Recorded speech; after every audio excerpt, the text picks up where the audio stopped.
Hello दोस्तों, मैं विजय पटेल आप सभी का स्वागत करता हूं आपके अपने यूट्यूब चैनल दबंग क्लासेस में। दोस्तों, आज हम पढ़ने वाले हैं एमपी पुलिस एग्जाम 2017 में 1 सितंबर 2017 की सेकंड शिफ्ट में पूछे गए पेपर के जीके, जीएस और साइंस के क्वेश्चन, जो कि आने वाली एमपी पुलिस एग्जाम 2021 की दृष्टि से बहुत इंपॉर्टेंट है। तो चलिए शुरू करते हैं। लेकिन यदि आपने अभी तक वीडियो को लाइक नहीं किया है तो वीडियो को एक लाइक जरूर कर दें और मेरे चैनल को भी जरूर सब्सक्राइब कर लें। चलिए देखते हैं आज का पहला प्रश्न। मध्य प्रदेश के पूर्वी क्षेत्र में बहने वाली नदी जो उड़ीसा के पास बंगाल की खाड़ी में मिलती है कौन सी है? पहला ऑप्शन है देनबा, दूसरा ऑप्शन है क्षिप्रा, तीसरा ऑप्शन है चंबल और चौथा ऑप्शन है महानदी। तो इसका राइट आंसर है ऑप्शन नंबर 4, महानदी। मध्य प्रदेश के पूर्वी क्षेत्र से बहने वाली नदी जो कि बंगाल की खाड़ी में गिरती है वह है महानदी। महानदी का उद्गम छत्तीसगढ़ के धमतरी जिले के सिभा से हुआ है और यह मध्य प्रदेश के पूर्वी क्षेत्र में बहती हुई उड़ीसा से पास जाकर बंगाल की खाड़ी में मिलती है। चलिए आगे चलते हैं अगले प्रश्न की ओर।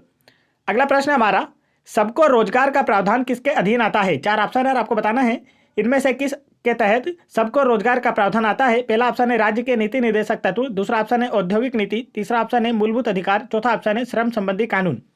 तो इसका राइट आंसर है ऑप्शन नंबर 1, राज्य के नीति निर्देशक तत्व। सबको रोजगार का प्रावधान राज्य के नीति निर्देशक तत्वों के अधीन आता है। नीति निर्देशक तत्वों को भारतीय संविधान में आयरलैंड के संविधान से लिया गया है।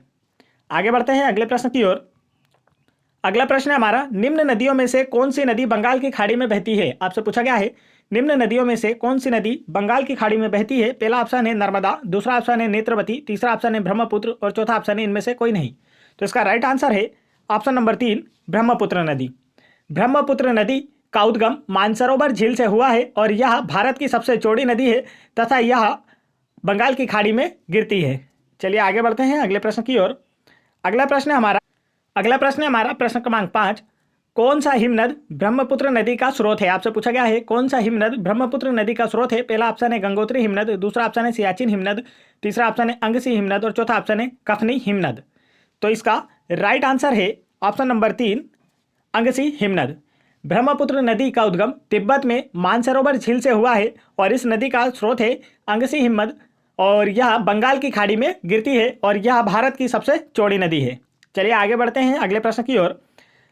अगला प्रश्न है हमारा, निम्न में से कौन सा आदिल शाही वंश के मोहम्मद आदिल शाह का मकबरा है? 4 ऑप्शन और आपको बताना है इनमें से कौन सा ऑप्शन आदिल शाही वंश के मोहम्मद आदिल शाह का मकबरा है। पहला ऑप्शन है जामा मस्जिद, दूसरा ऑप्शन है गोल गुंबद, तीसरा ऑप्शन है कुतुब मीनार और चौथा ऑप्शन है ताजमहल। तो इसका राइट आंसर है ऑप्शन नंबर 2, गोल गुंबज।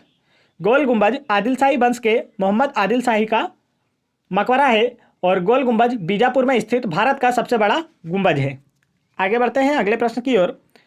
अगला प्रश्न है हमारा, दक्षिण में व्यापक रूप से गाया जाने वाला लोक संगीत है जो मराठाओं से होकर आया था। आपसे 4 ऑप्शन है और पूछा गया है दक्षिण मालवा में व्यापक रूप से गाया जाने वाला लोक संगीत है जो मराठाओं से होकर आया था। पहला ऑप्शन है चेती, दूसरा ऑप्शन है गरबा, तीसरा ऑप्शन है लावनी और चौथा ऑप्शन है स्तोभा।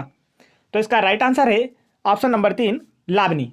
और लावनी महाराष्ट्र राज्य का लोक नृत्य है, इसे भी आपको याद रखना है। महाराष्ट्र की राजधानी है मुंबई, महाराष्ट्र के सीएम है उद्धव ठाकरे, महाराष्ट्र के गवर्नर है भगत सिंह कोश्यारी।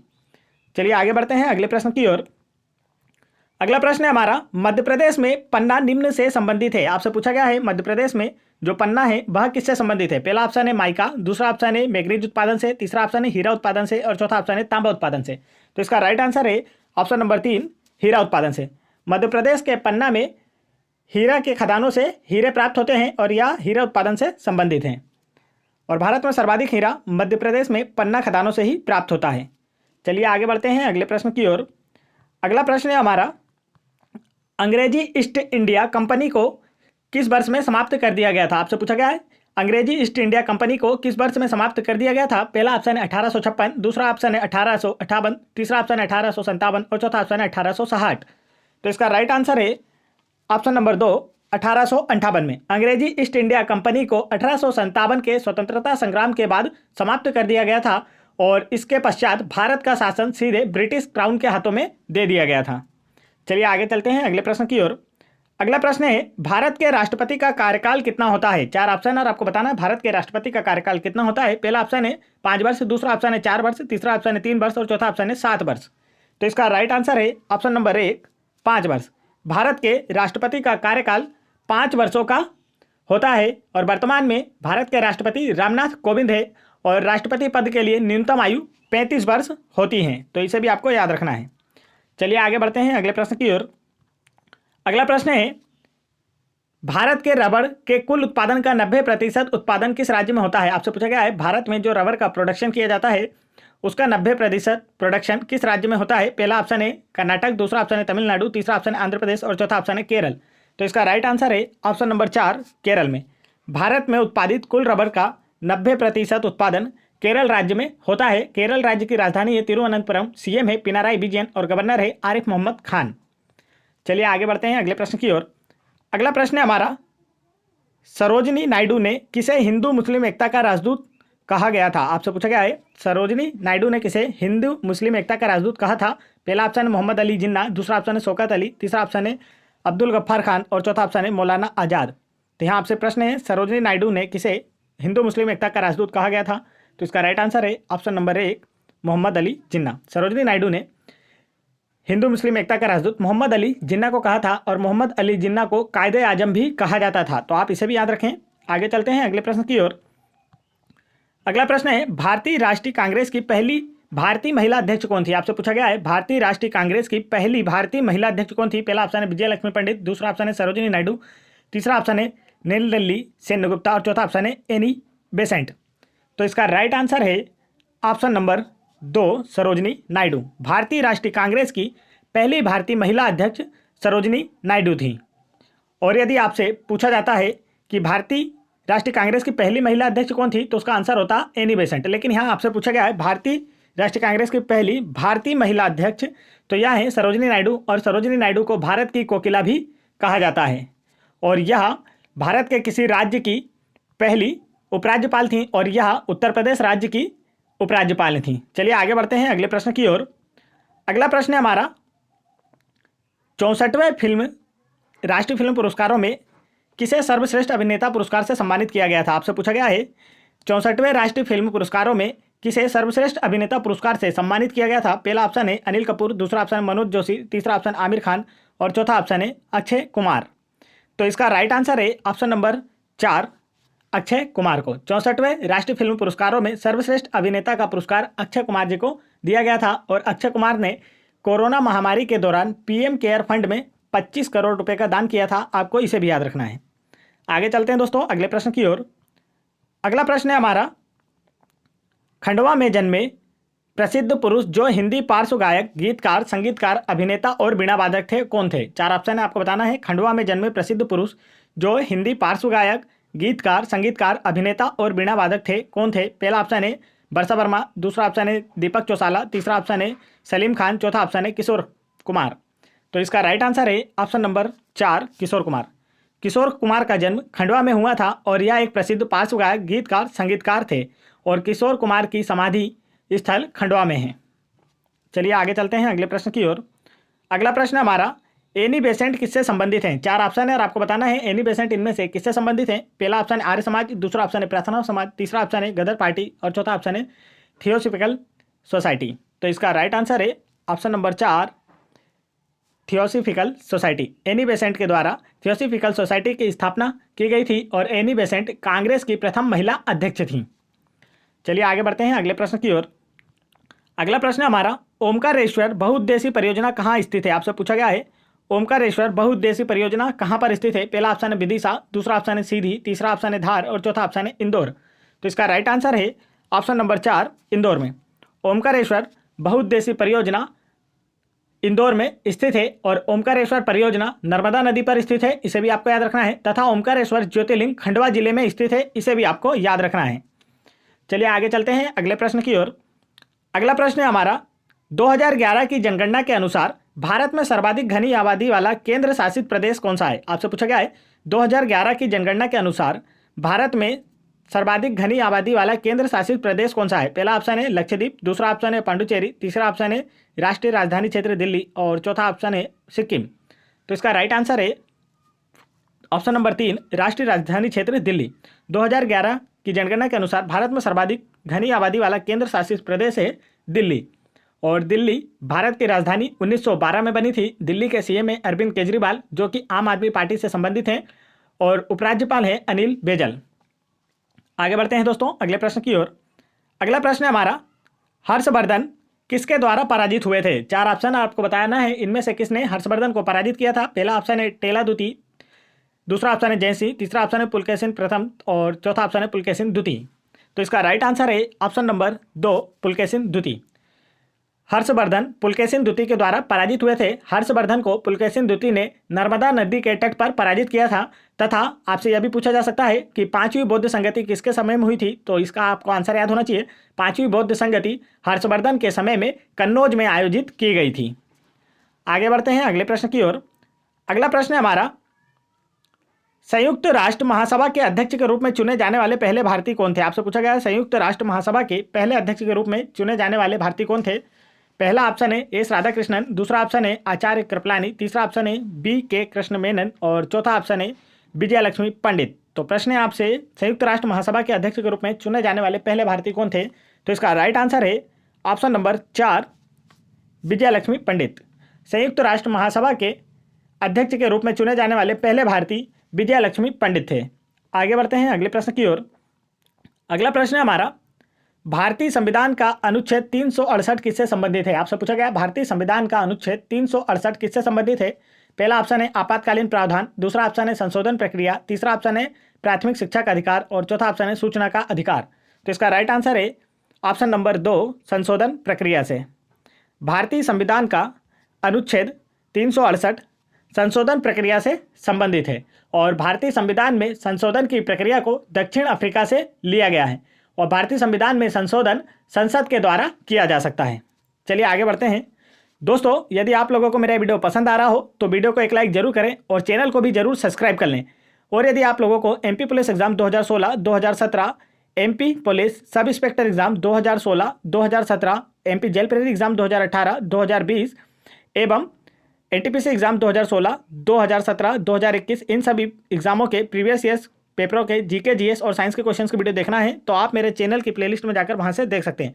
और आप इन सभी वीडियोस की PDF file Telegram channel join करके वहां से फ्री में डाउनलोड कर सकते हैं, जिसकी लिंक मैंने वीडियो के डिस्क्रिप्शन में दे रखी है।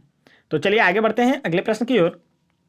अगला प्रश्न है हमारा, वनोन्मूलन से होती है। 4 ऑप्शन आपको बताना है कि वनों की अत्यधिक कटाई से इनमें से कौन सा दुष्प्रभाव होता है। पहला ऑप्शन है ऑक्सीजन में वृद्धि, दूसरा ऑप्शन है कार्बन डाइऑक्साइड में वृद्धि, तीसरा ऑप्शन है नाइट्रोजन में वृद्धि और चौथा ऑप्शन है कार्बन डाइऑक्साइड में कमी। तो इसका राइट आंसर है ऑप्शन नंबर 2 कार्बन डाइऑक्साइड में वृद्धि। वनोन्मूलन अर्थात वनों की अत्यधिक कटाई से CO2 कार्बन डाइऑक्साइड की मात्रा में वृद्धि होती है, जिससे ग्रीन हाउस जैसे प्रभाव उत्पन्न होने लगते हैं। आगे चलते हैं अगले प्रश्न की ओर। अगला प्रश्न है हमारा, यह आ गया, चांदी के गहनों पर जमा सोने की एक पतली परत को क्या कहा जाता है? आपसे पूछा गया है चांदी के गहनों पर जमा सोने की एक पतली परत को क्या कहा जाता है। पहला ऑप्शन है स्टर्लिंग चांदी, दूसरा ऑप्शन है रजत मंडित, तीसरा ऑप्शन है रोडियम लेपित और चौथा ऑप्शन है स्वर्ण लेपित। तो इसका राइट आंसर है ऑप्शन नंबर 4 स्वर्ण लेपित। चांदी के गहनों पर जमा सोने की एक पतली परत को स्वर्ण लेपित या गोल्ड प्लेटेड कहा जाता है। चलिए आगे चलते हैं अगले प्रश्न की ओर। अगला प्रश्न है हमारा, फलों के रस खुले में रखने पर कड़वे हो जाते हैं क्यों? आपसे पूछा गया है फलों के रस खुले में रखने पर कड़वे हो जाते हैं क्यों? पहला ऑप्शन है उनमें एंजाइम मौजूद होते हैं, दूसरा ऑप्शन है कमरे के तापमान पर रस का ऑक्सीकरण होता है, तीसरा ऑप्शन है हवा में सूक्ष्म जीव उपस्थित होते हैं और चौथा ऑप्शन है किण्वन खमीर कोशिकाओं द्वारा होता है। तो इसका राइट आंसर है ऑप्शन नंबर 4 किण्वन खमीर कोशिकाओं के द्वारा होता है, इसलिए फलों के रसों को खुले में रखने पर वह कड़वे हो जाते हैं। आगे चलते हैं अगले प्रश्न की ओर। अगला प्रश्न हमारा, कक्षा की आकृति जिसमें धूमकेतु सूर्य के चारों ओर घूमता है कैसी होती है? आपसे पूछा गया है उस कक्षा की आकृति कैसी होती है जिसमें धूमकेतु सूर्य के चारों ओर घूमता है। पहला ऑप्शन है वृत्ताकार, दूसरा ऑप्शन है अर्धवृत्ताकार, तीसरा ऑप्शन है परवलयिक और चौथा ऑप्शन है उच्च रूप से दीर्घ वृत्ताकार। तो इसका राइट आंसर है ऑप्शन नंबर 4 उच्च रूप से दीर्घ वृत्ताकार। उच्च रूप से दीर्घ वृत्ताकार में धूमकेतु सूर्य के चारों ओर होता है और एक हेली धूमकेतु है जो कि प्रत्येक 76 वर्षों के बाद दिखाई देता है, तो आपको उसके बारे में भी जानकारी रखना है। आगे चलते हैं अगले प्रश्न की ओर। अगला प्रश्न हमारा, धारा प्रवाहित होने वाले तार के निकट रखी हुई चुंबकीय कंपास की सुई विचलन दर्शाती है। यहाँ प्रदर्शित विद्युत धारा का प्रभाव निम्न है। आपसे पूछा गया है धारा प्रवाहित होने वाले तार के निकट रखी हुई चुंबकीय कंपास की सुई विचलन दर्शाती है। यहाँ प्रदर्शित विद्युत धारा का प्रभाव निम्न है। पहला ऑप्शन है विद्युत धारा का रासायनिक प्रभाव, दूसरा ऑप्शन है विद्युत धारा का ऊष्मीय प्रभाव, तीसरा ऑप्शन है विद्युत धारा का चुंबकीय प्रभाव और चौथा ऑप्शन है विद्युत धारा का यांत्रिक प्रभाव। तो इसका राइट आंसर है ऑप्शन नंबर 3, विद्युत धारा का चुंबकीय प्रभाव। धारा प्रवाहित होने वाले तार के निकट रखी चुंबकीय कंपास की सुई विचलन दर्शाती है, क्योंकि जब किसी तार में करंट प्रवाहित की जाती है तो उसमें अस्थायी रूप से चुंबकीय क्षेत्र उत्पन्न हो जाता है। आगे बढ़ते हैं अगले प्रश्न की ओर। अगला प्रश्न है हमारा, खाद्य श्रृंखला सदैव किससे साथ आरंभ होती है? आपसे पूछा गया है खाद्य श्रृंखला सदैव किसके साथ आरंभ होती है? पहला ऑप्शन है नाइट्रोजन निर्धारण, दूसरा ऑप्शन है प्रकाश संश्लेषण, तीसरा ऑप्शन है क्षय और चौथा ऑप्शन है श्वसन। तो इसका राइट आंसर है ऑप्शन नंबर 2, प्रकाश संश्लेषण। खाद्य श्रृंखला सदैव प्रकाश संश्लेषण के साथ आरंभ होती है। खाद्य श्रृंखला का सबसे प्रारंभिक स्तर जो होता है वह उत्पादक होता है और उत्पादक पेड़ पौधे होते हैं जो कि अपना भोजन प्रकाश संश्लेषण की सहायता से स्वयं बनाते हैं। तो खाद्य श्रृंखला सदैव प्रकाश संश्लेषण के साथ आरंभ होती है, यह इसका राइट आंसर है। आगे चलते हैं अगले प्रश्न की ओर। अगला प्रश्न हमारा, निम्न में से कौन सा एक कथन गलत है? आपसे पूछा गया है निम्न में से कौन सा एक कथन गलत है? पहला ऑप्शन है नारियल का छिलका दृढ़ोत्तक उत्तक से बना होता है। तो यह सही है, क्योंकि नारियल का छिलका स्क्लेरेनकाइमा उत्तकों से बना होता है। दूसरा ऑप्शन है जाइलम तथा फ्लोएम जटिल उत्तकों से बने होते हैं, यह भी सही है। तीसरा ऑप्शन है श्लेषोत्तक पौधों को लचीलापन प्रदान करता है, तो यह भी सही है, क्योंकि कोलेनकाइमा के कारण पौधों में लचीलापन आता है। और चौथा ऑप्शन है कार्क की कोशिकाओं में रसायन होता है जिसे लिग्रिन कहा जाता है। तो यह आपका गलत है। इसका राइट आंसर है ऑप्शन नंबर 4, कार्क की कोशिकाओं में रसायन होता है जिसे लिग्रिन कहा जाता है। यह ऑप्शन आपका गलत है, बाकी 3 सही है। चलिए आगे बढ़ते हैं अगले प्रश्न की ओर। अगला प्रश्न है हमारा, पशुओं के उस समूह का नाम बताइए जिसमें रक्त गुहा होती है। आपसे पूछा गया है पशुओं के उस समूह का नाम बताइए जिसमें रक्त गुहा होती है। पहला ऑप्शन है एम्फीबियन, दूसरा ऑप्शन है मत्स्य, तीसरा ऑप्शन है आर्थ्रोपोडा एवं मोलस्का और चौथा ऑप्शन है एनिलिड। तो इसका राइट आंसर है ऑप्शन नंबर 3, आर्थ्रोपोडा एवं मोलस्का। पशुओं के उस समूह का नाम आर्थ्रोपोडा एवं मोलस्का है जिसमें रक्त गुहा होती है, और आर्थ्रोपोडा जंतु जगत का सबसे बड़ा समूह होता है। इसे भी आपको याद रखना है। चलिए आगे बढ़ते हैं अगले प्रश्न की ओर। अगला प्रश्न है, रेबीज किसके काटने के कारण होता है? आपसे पूछा गया है रेबीज किसके काटने के कारण होता है। पहला ऑप्शन है सिर्फ कुत्ता, दूसरा ऑप्शन है सिर्फ बंदर, तीसरा ऑप्शन है सिर्फ बिल्ली और चौथा ऑप्शन है उपयुक्त सभी। तो इसका राइट आंसर है ऑप्शन नंबर 4, उपयुक्त सभी। रेबीज कुत्ता, बंदर, बिल्ली इन सभी के काटने के कारण होता है, और रेबीज के टीके की खोज लुईस पाश्चर ने की थी, और रेबीज वायरस संक्रमण के कारण होने वाली बीमारी है। आगे चलते हैं दोस्तों अगले प्रश्न की ओर। अगला प्रश्न है हमारा, एक सूटकेस को ऐसे ले जाना आसान होता है। आपसे पूछा गया एक सूटकेस को कैसे ले जाना आसान होता है। पहला ऑप्शन है सिर पर ले जाकर, दूसरा ऑप्शन है हाथ में पकड़कर, तीसरा ऑप्शन है उस पर लोरस स्थित करके और चौथा ऑप्शन है जमीन पर घसीट कर। तो इसका राइट आंसर है ऑप्शन नंबर 3, उस पर रोलर्स स्थित करके। एक सूटकेस में जब पहिए लगा दिए जाते हैं तो उसे घसीटना आसान हो जाता है, क्योंकि उस पहियों के कारण उसमें बेलन घर्षण हो जाता है, और बेलन घर्षण का मान काफ़ी निम्न होता है, जिसकी वजह से उसे ले जाना आसान होता है। चलिए आगे चलते हैं अगले प्रश्न की ओर। अगला प्रश्न है हमारा, स्थल मंडल में उपस्थित होते हैं। 4 ऑप्शन है और आपसे पूछा गया है स्थल मंडल में इनमें से क्या उपस्थित होता है। पहला ऑप्शन है वायु, दूसरा ऑप्शन है भूमि या मृदा, तीसरा ऑप्शन है आकाश और चौथा ऑप्शन है जल निकाय। तो इसका राइट आंसर है ऑप्शन नंबर 2, भूमि या मृदा। स्थल मंडल में भूमि या मृदा उपस्थित होते हैं। वायु तथा आकाश वायुमंडल में होता है, और जल निकाय जल मंडल में होता है। तो यहाँ आपसे स्थल मंडल के बारे में पूछा गया है, तो स्थल मंडल में भूमि तथा मृदा उपस्थित होते हैं। आगे बढ़ते हैं अगले प्रश्न की ओर। अगला प्रश्न है, जड़ शीर्ष और प्रवाह शीर्ष में कोशिकाएं विभज्यकी कहलाती हैं क्योंकि। आपसे पूछा गया है जड़ शीर्ष और प्रवाह शीर्ष में कोशिकाएं विभज्यकी कहलाती हैं क्योंकि। पहला ऑप्शन है वे जल और भोजन के प्रवाहकत्व में सहायता करती हैं, दूसरा ऑप्शन है वे विभिन्न भागों में अंतर करती हैं, तीसरा ऑप्शन है वे पौधों को आधार प्रदान करती हैं और चौथा ऑप्शन वे नई कोशिकाओं का निर्माण करने हेतु विभाजित होती रहती हैं। तो इसका राइट आंसर है ऑप्शन नंबर 4, जड़ शीर्ष और प्ररोह शीर्ष की कोशिकाएं विभज्यतक कहलाती हैं क्योंकि वे नई कोशिकाओं का निर्माण करने हेतु विभाजित होती रहती हैं, और ये कोशिकाएं जड़ों की वृद्धि में सहायक होती हैं और पेड़ के जो शीर्ष भाग है उसकी वृद्धि में भी सहायक होती है। अर्थात आप यह कह सकते हैं जो विभज्यतक कोशिकाएं होती हैं वह पौधों की वृद्धि में सहायक होती हैं, और यह पौधे के शीर्ष भाग तथा जड़ों के शीर्ष भाग पर पाई जाती हैं। आगे बढ़ते हैं अगले प्रश्न की ओर। अगला प्रश्न है हमारा, जल बर्फ में बदल जाता है तो निम्नलिखित में से कौन सा सत्य है। आपसे पूछा गया है जब जल बर्फ में बदल जाता है तो निम्नलिखित में से कौन सा सत्य है। पहला ऑप्शन है इसकी अवस्था द्रव से ठोस में परिवर्तित हो जाती है, यह सत्य है। दूसरा ऑप्शन है यह गंध बदलता है, तीसरा ऑप्शन है यह स्वाद में परिवर्तित नहीं होता है, यह भी सत्य है। और चौथा ऑप्शन है परिवर्तन उत्क्रमित हो सकता है, यह भी सत्य है, क्योंकि बर्फ को पानी में तथा पानी को बर्फ में बदला जा सकता है। तो इसका राइट आंसर होगा 1, 3 और 4। तो इसका राइट आंसर है ऑप्शन नंबर 1। जब जल को बर्फ में बदला जाता है तो इसकी अवस्था में ठोस में परिवर्तित हो जाती है, यह भी सही है। दूसरा ऑप्शन है यह स्वाद में परिवर्तित होता है, यह भी सही है। और तीसरा ऑप्शन है परिवर्तन उपक्रमित। अगला प्रश्न है हमारा प्रश्न क्रमांक 30। निम्न जीवों में किस एक में बाह्य निषेचन होता है? आपसे पूछा गया है निम्न जीवों में किस एक में बाह्य निषेचन होता है। पहला ऑप्शन है बिल्ली, दूसरा ऑप्शन है मेंढक, तीसरा ऑप्शन है मुर्गी और चौथा ऑप्शन है बकरी। तो इसका राइट आंसर है ऑप्शन नंबर 2 मेंढक। मेंढक ऐसा जीव है जिसमें बाह्य निषेचन होता है और मेंढक के हृदय में 3 कक्ष पाए जाते हैं। तो आपको यह भी याद रखना है। आगे बढ़ते हैं। तो दोस्तों आप लोगों को मेरा वीडियो कैसा लगा मुझे कमेंट करके जरूर बताएं। और यदि आप लोगों को MP plus exam previous years के paper, MP jail preparatory exam previous years paper, NTPC exam previous years paper, MP police sub inspector exam previous years paper, इन सभी पेपरों के प्रीवियस ईयर्स क्वेश्चंस के वीडियो देखना है तो आप मेरे चैनल की प्लेलिस्ट में जाकर वहां से देख सकते हैं और अपनी तैयारी को और बेहतर कर सकते हैं। तो आप लोगों को यह वीडियो कैसा लगा मुझे कमेंट करके जरूर बताएं। जय हिंद दोस्तों।